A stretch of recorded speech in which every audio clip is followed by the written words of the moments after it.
Okay, day 116, part 3, Rostova, Rostova, won't you come over? Rostova, Rostova, won't you come over? Well, the Gateway Pundit's out with an article saying Anthony Weiner had a 30-year-old visitor and that he kept his laptop open when she came over. They're trying to cast her as a sex worker, but is she really an EB-5 worker, like a female lawyer from Miami named Rostova? Is she bringing in the paperclip science? Is she paperclipping in Rosatom scientists? Is that kind of what she's doing? If you don't know what Rosatom is the national nuclear industry of Russia. All their scientists, all their work product from the Cold War till now. So tremendous investment in human capital and intellectual capital.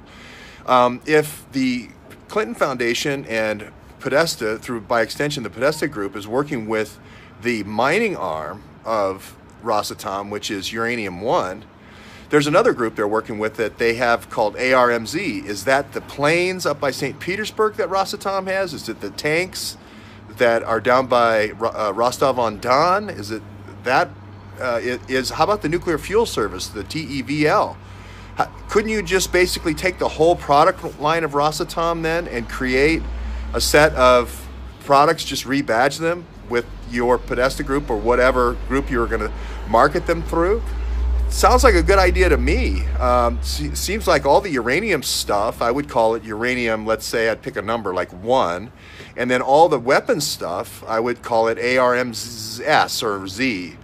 Well, isn't that exactly what they did? They called it ARM-1 and they called it ARMZ, the Podesta Group. Now, I'm not saying that they picked up all the products, but if you look at Rosatom, it's the whole nuclear fuel cycle. So it's going not just from the mining and getting it to yellow cake, but they also sell centrifuges to get it up to LEU. And then they sell the, fast reactors to burn, transuranics that I heard Governor Martinez talk about in New Mexico today, about she wants a special highway just for transuranics from northeast to southeast to go to Podesta's plant in New Mexico, in Eunice, New Mexico. And it's also the nuclear fuel services for reprocessing the spent rods as well as disposal.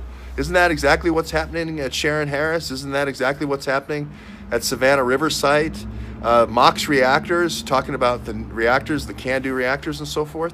If you're passing secrets, like let's say you're having Rostova come over, if you're having Rostova come over to your house while your laptop's open and you're Anthony Weiner, wouldn't it be great if she just made a Thumbdrive copy? I'm not saying I'm not saying Rostova came over, but if she did come over, you would have your ante up to get into a 50-50 joint relationship, and that costs you nothing. All you have to do is text Rostova and have her come over, and you are in for 50. You're in for 50% on their whole product line. Would the Clintons do that? Would Anthony Weiner and Huma Abedin and Podesta Group do that? Would they want to get in for a huge business for $0? I don't know. You have to make that decision for yourself. We'll find out in Discovery, but I would have Rostova come over.